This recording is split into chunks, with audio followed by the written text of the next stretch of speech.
Second part है 17/8। ठीक है, पहले चेक कर लेते हैं क्या ये पहली कंडीशन सेटिस्फाई करता है, क्या ये दोनों प्राइम फॉर्म में है, को प्राइम फॉर्म में, बिल्कुल को प्राइम फॉर्म में है। तो अब चेक करते हैं कि जो Q है ये P/Q के फॉर्म में है। ठीक है, पहली condition satisfy, both 17 and 8 are coprime. ठीक है, और ये पहली कंडीशन भी सेटिस्फाई होती है कि ये दोनों को प्राइम है। तो अब हम चेक करेंगे कि 8 के फैक्टराइजेशन कितने होंगे। 8 के फैक्टराइजेशन कर सकते हैं 2 की पावर 3 लिख सकते हैं, या फिर 2 मल्टीप्लाई बाई 2 मल्टीप्लाई बाई 2, जिसको सॉल्व करके लिखा जा सकता है 2 की पावर 3। अगर ये 2 की पावर 3 है तो इसमें 5 दिख तो नहीं रहा है, लेकिन मैं 5 लिख सकता हूँ। 5 की पावर क्या होगी, 0 रही होगी, क्योंकि किसी की भी पावर 0 क्या होता है, 1 होता है। तो इसको मैं लिख सकता हूँ 2 की पावर 3 इंटू 5 की पावर 0। तो जो स्टैंडर्ड फॉर्म है वो ये उसको सेटिस्फाई करता है। तो हम क्या कह सकते हैं,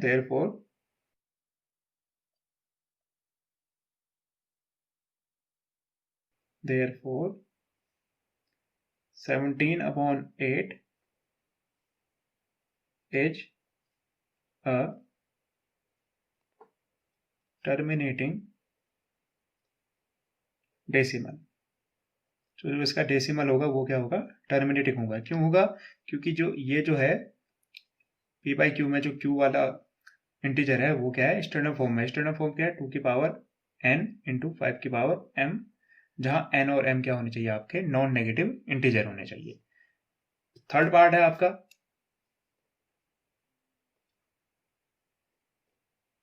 64/455।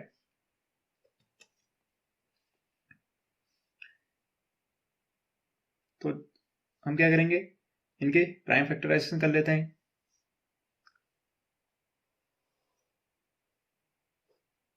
455, ठीक है, 5 से डिवाइड करेंगे,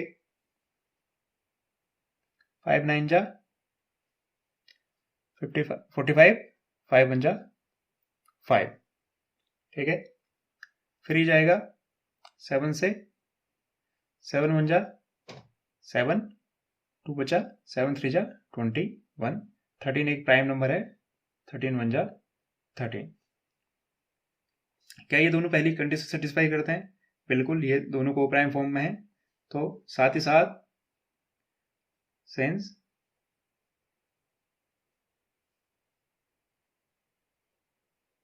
द फैक्टर्स किसके, ऑफ 455 किस फॉर्म में है, 5 इंटू 7 इंटू 13 फॉर्म में, जो कि एक स्टैंडर्ड फॉर्म नहीं है। ठीक है, इसमें 7 और 13 एक्स्ट्रा है, इसलिए मैं क्या कहूंगा, इसलिए मैं कहूंगा as since the factor of 455 is not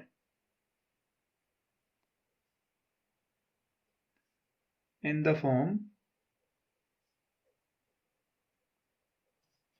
2 की पावर n इंटू 5 की power m।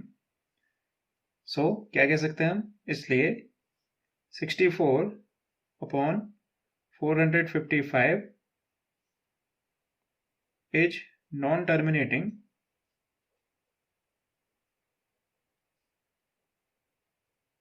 Decimal, non terminating repeating decimal.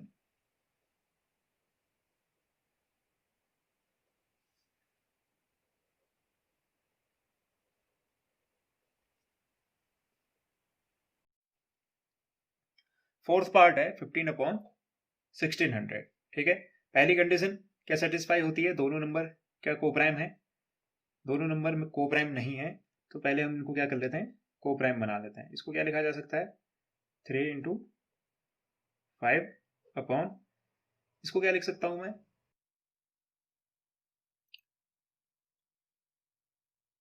4 4 जा 16 इंटू ये है 100। 100 किससे बना होगा, 25 4 जा 100। ठीक है, तो इसमें 5 और इसमें 25 दिख रहा है, इसको सॉल्व करके लिखा जा सकता है 3/4 इंटू 4, ये 5 से 25 कटा तो ये बना 5 इंटू 4। ठीक है, अब ये स्टैंडर्ड फॉर्म हो गई है। P और Q दोनों क्या है, कोप्राइम है, तो मैं इनको लिख सकता हूँ तरीके से 3 जो Q की फॉर्म है वो स्टैंडर्ड फॉर्म बन रही है नहीं बन रही है। देखो इस 4 को क्या लिखा जा सकता है, इस 4 को लिखा जा सकता है 2 इंटू 2, दूसरे 4 को भी लिखा जा सकता है 2 इंटू 2, फिर एक 4 और है 2 इंटू 2 और उसके साथ था एक 5।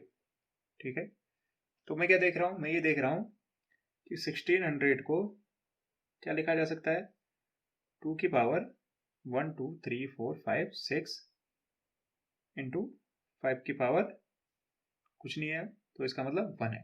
ठीक है, ये एक स्टैंडर्ड फॉर्म है 2 की पावर n इंटू 5 की पावर m की फॉर्म में, क्योंकि जो p बाई क्यू की फॉर्म में जो q है उसको आप स्टैंडर्ड फॉर्म में लिख पाए, इसलिए क्या कहेंगे, ये 1600 का नहीं है, इसमें एक 5 और होना चाहिए। तो ये जो नंबर है, ठीक है, उसको आप स्टैंडर्ड फॉर्म में लिख पाए, इसलिए क्या कहेंगे आप, ये जो रैशनल नंबर है इसका जो डेसिमल एक्सपेंशन होगा वो क्या होगा, टर्मिनेटिंग होगा। सो 15/1600 is a terminating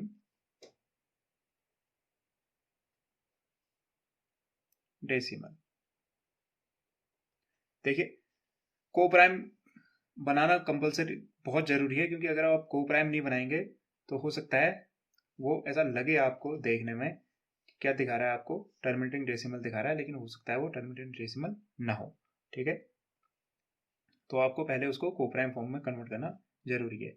हमने क्या किया, हमने चेक किया क्या ये दोनों को प्राइम है, नहीं है, हमने इनको को प्राइम में कन्वर्ट किया, तब जो p बाई क्यू की फॉर्म में जो q था उसकी जो फॉर्म थी वो क्या थी, 2 की पावर n इंटू 5 की पावर m की फॉर्म में था। ठीक है, 2 की पावर 6 आ रहा था और 5 की पावर 1 आ रहा था, जो कि एक स्टैंडर्ड फॉर्म है, इसलिए ये जो रैशनल नंबर है वो क्या होगा, टर्मिनेटिंग डेसिमल होगा। ऐसे जो फिफ्थ पार्ट है, फिफ्थ पार्ट में हम क्या देख सकते हैं, क्या दोनों को प्राइम है, चेक कर लेते हैं। 29 को एक प्राइम नंबर है और इसमें भी ये 29 से डिवाइड नहीं होता, इसका मतलब ये दोनों नंबर के हैं, को प्राइम है, तो पहली कंडीशन तो सेटिस्फाई होती है। फिर हम क्या करते हैं, इसके क्यू के प्राइम फैक्टराइजेशन निकाल लेते हैं, ये क्या है, 7 का क्यूब है।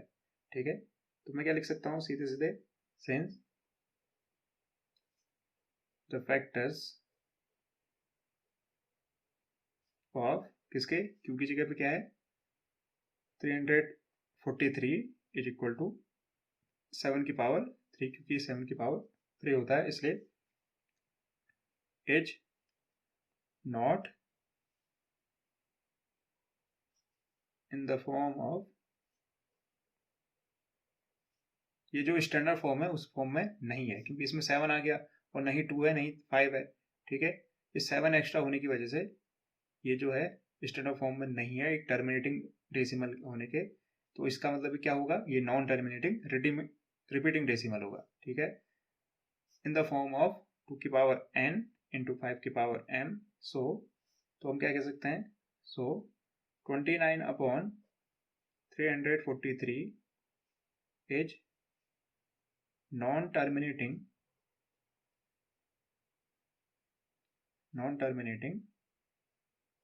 रिकरिंग या रिपीटिंग कहा जा सकता है, रिपीटिंग डेसिमल। तो एक ऐसा डेसिमल होगा नॉन टर्मिनेटिंग रिपीटिंग डेसिमल।